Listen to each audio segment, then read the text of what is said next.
Salawat dan salam kita kirimkan kepada Nabi Muhammad SAW, Nabi yang kita nanti-nantikan syafaatnya di akhirat nanti, Nabi yang kita rindukan, yang walaupun kita tidak pernah berjumpa dengan beliau, tapi kita bisa beriman dan mempercayai risalah beliau. Alhamdulillah, dan itu pun masih tertanam di dalam diri kita dan dalam jiwa kita. Baik Ustaz wa Ustazah, alhamdulillah kita hari ini masih berkumpul di masjidnya Allah Subhanahu wa Ta'ala, salah satu tempat yang mungkin banyak malaikat di sekeliling kita menebarkan sayapnya. Kalau tidak percaya, tanya termasuk ini.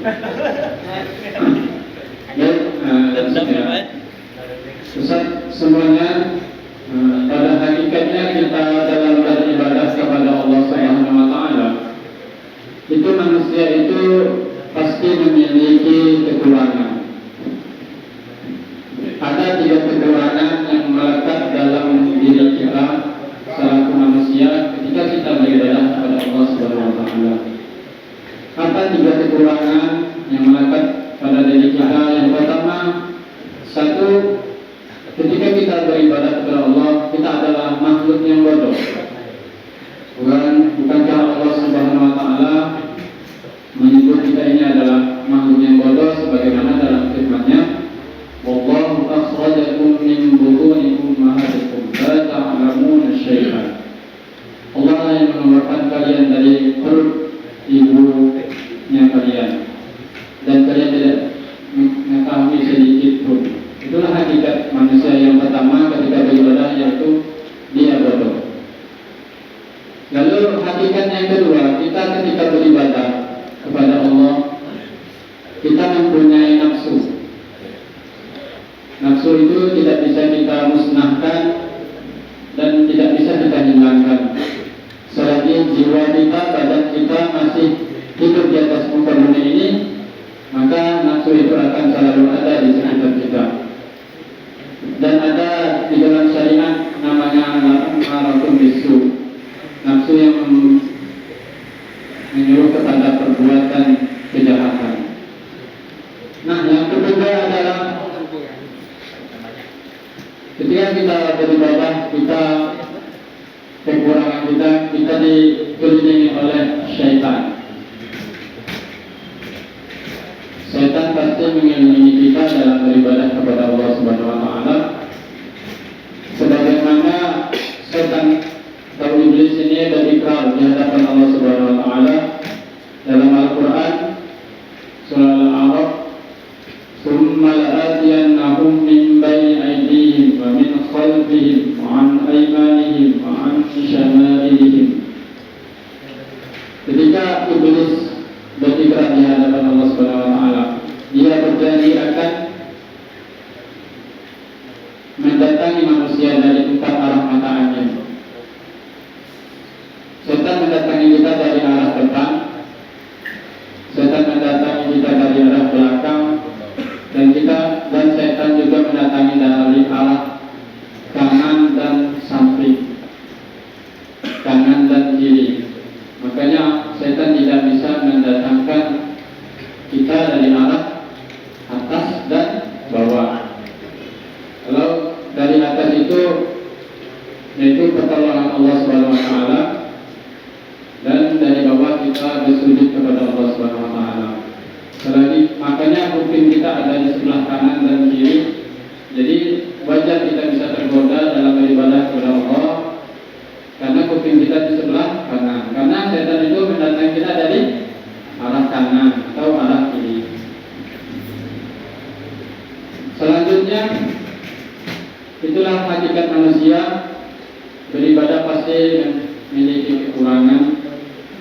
Kalaulah Allah itu mencari manusia yang sempurnanya tidak ada dosa, pasti Allah tidak menciptakan kita. Cukuplah Allah itu menciptakan malaikat saja.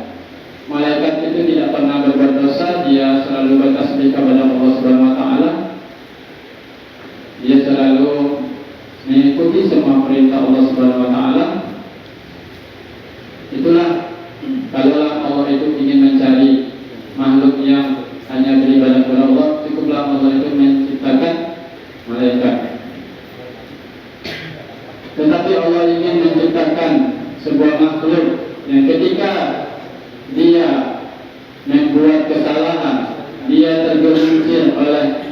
kesalahan, berbuat dosa, dia ngerti bahwa dia kembali kepada Allah Subhanahu wa Ta'ala, sebagaimana Nabi Adam dan Iblis yang memiliki 3 persamaan dan 1 perbedaan. Yang pertama, Adam dan Iblis itu sama-sama penduduk surga, sama-sama hidupnya di surga. Yang kedua, Adam dan Iblis sama-sama membuat kesalahan. Iblis menolak untuk sujud kepada Nabi Adam, dan Adam pun membuat kesalahan dengan memakan buah yang dilarang oleh Allah Subhanahu wa Ta'ala. Yang ketiga, persamaannya adalah sama-sama diusir dari surga. Iblis pun diusir dari surga di tempat di dunia, dan Nabi Adam pun diusir ke dunia sebagai tempat penjaranya manusia untuk menebus dosanya. Tetapi ada perbedaan, satu perbedaan Nabi Adam dan Iblis itu. Yang pertama, satu perbedaan itu adalah Iblis tidak mau mengakui kesalahannya, malah dia mengajak Allah untuk, karena saya telah diusir surga, saya akan menyesatkan manusia, malah menantang. Berbeda dengan Nabi Adam. Adam mengakui kesalahannya, sebagaimana kita hafal doanya, Rabbana zalamna anfusana wa illam taghfir lana wa tarhamna lanakunanna minal khasirin. Dan taubatnya Nabi Adam pun juga diabadikan oleh Allah Subhanahu wa Ta'ala. Fatalaqa Adamu min rabbihi kalimatin fataba alaihi. Itulah manusia. Allah itu tidak cinta hanya kepada manusia yang rajin ibadah. Allah itu tidak juga cinta hanya kepada manusia yang hanya beribadah, tetapi Allah cinta kepada manusia yang ketika berbuat kesalahan, dia ngerti dia apa yang harus dia lakukan ketika dia membuat kesalahan. Sebagaimana ada ilustrasi seorang ibu mengusir anaknya yang masih kecil membuat kesalahan, dan ibu itu membuatnya marah, anak itu membuat ibu itu marah, lalu anak itu diusir dari rumahnya. Dan anak itu yang umur 4 tahun itu menangis di depan pintu rumahnya sambil mengetuk pintu rumahnya agar dibukakan pintu rumahnya tersebut, dan mengetuk sampai menangis. Tetapi apalah daya seorang ibu yang mempunyai sifat penyayang, karena dia mempunyai rahim, maka dia bukakan pintu tersebut. Dia tidak tega melihat anaknya yang menangis, padahal anak itu membuat kesalahan.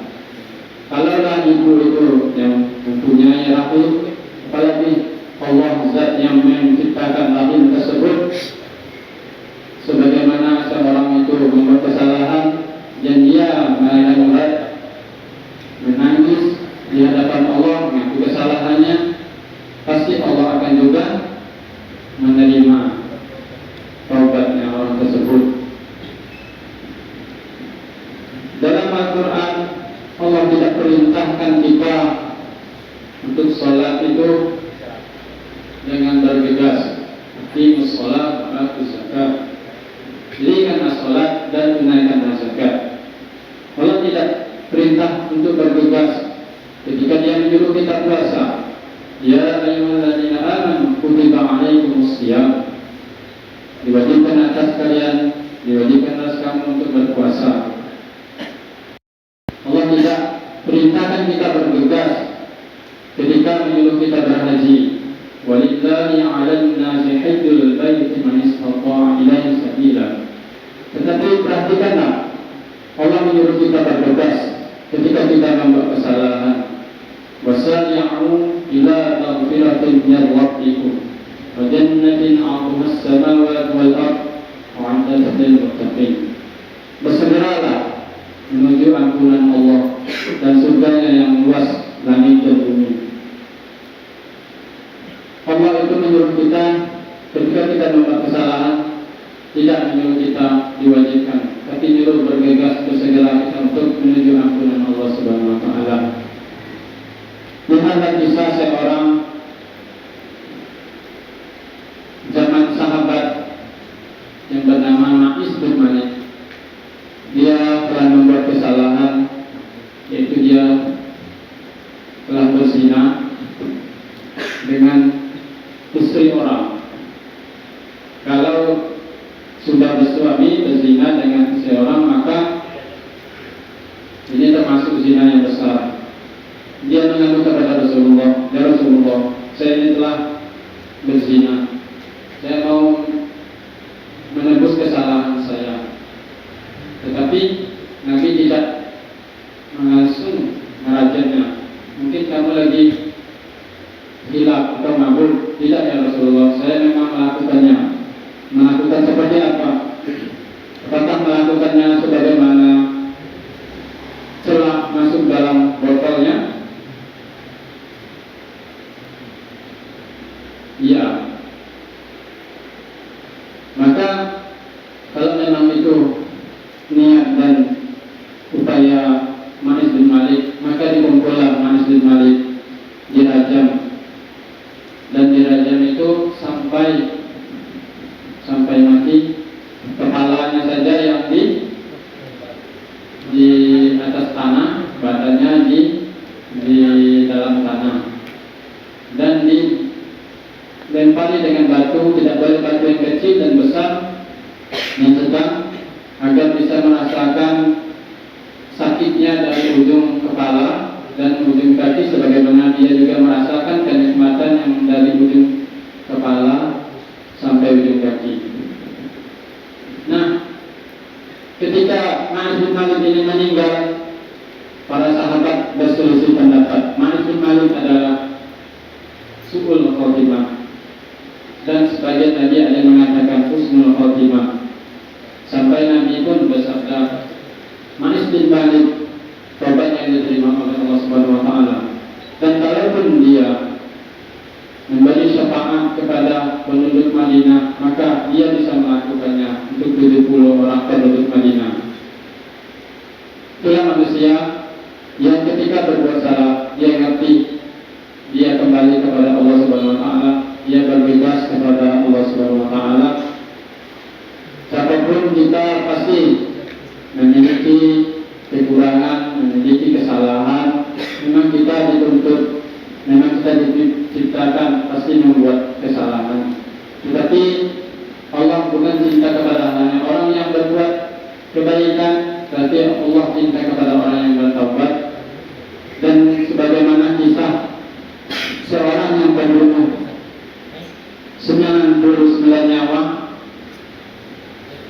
dia berkata kepada seseorang, apakah saya bisa bertobat? Maka orang itu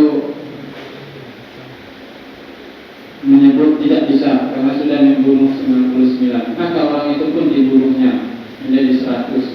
Dan datanglah orang itu kepada seorang yang berilmu, dan orang yang berilmu itu mengatakan, taubat kamu insya Allah diterima oleh Allah Subhanahu wa taala, walaupun kamu membunuh 100 nyawa. Maka diperintahkannya untuk pergi meninggalkan kampung durjananya, menuju kampung orang soleh. Ketika dalam perjalanan, apalah daya, takdir berkehendak, seorang yang pembunuh tersebut meninggal di perjalanan. Sampai-sampai pun malaikat berselisih paham, berebut bahwa ini adalah ahli neraka, dan ini juga menyebut ahli surga. Sampai Allah pun mengutus malaikat penengah, maka diambillah dengan cara diukur dengan langkahnya. Ternyata langkahnya lebih banyak beberapa langkah untuk menuju ke kampung orang soleh, tetapi dia bisa menjadi ahli surga.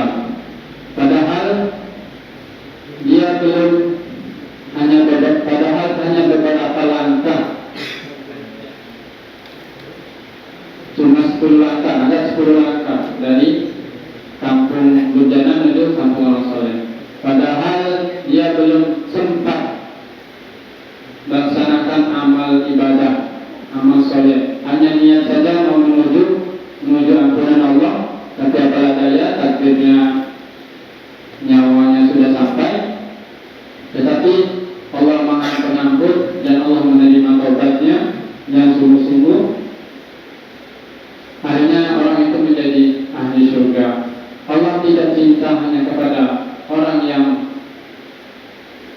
beramal soleh, tapi Allah juga cinta kepada orang yang membuat kesalahan, tapi dia ngerti, ketika dia membuat kesalahan, dia bertobat kepada Allah Subhanahu wa Ta'ala. Sebagai penutup, kalaulah kita tidak bisa bersaing dengan orang soleh dalam hal amal ibadahnya, amal solehnya, maka bersainglah kepada para pendosa yang selalu beristighfar kepada Allah Subhanahu wa Ta'ala. Dalam Al-Quran Allah mencintai orang yang bertaubat. Innallaha yuhibbut tawwabina wa yuhibbul mutatahhirin. Baik Ustaz, itulah dari materi kita ya. Walaupun materinya agak ngantuk kan, tapi saya yakin kita semuanya, saya pasti mempunyai kesalahan dari ujung rambut sampai ujung kaki. Mata kita melihat yang diharamkan oleh Allah Subhanahu wa Ta'ala, mulut kita digunakan untuk yang hal-hal yang diharamkan Allah, langkah kaki kita menuju hal-hal yang maksiat, apalagi hati kita yang selalu merasa tinggi hati atau yang lainnya. Setiap hari kita pasti berlumuran dosa, tapi yakinlah sebelum nyawa itu di kerongkongan, Allah menerima taubat kita. Jangan sampai kita bertobat seperti Fir'aun. Ketika nyawa sudah di kerongkongan, baru dia mengakui Allah itu sebagai Tuhan dan mau bersyahadat, tapi Allah tidak menerima taubat sebelum nyawa di kerongkongan dan matahari terbit di sebelah barat. Saya akhiri. Assalamualaikum warahmatullahi wabarakatuh.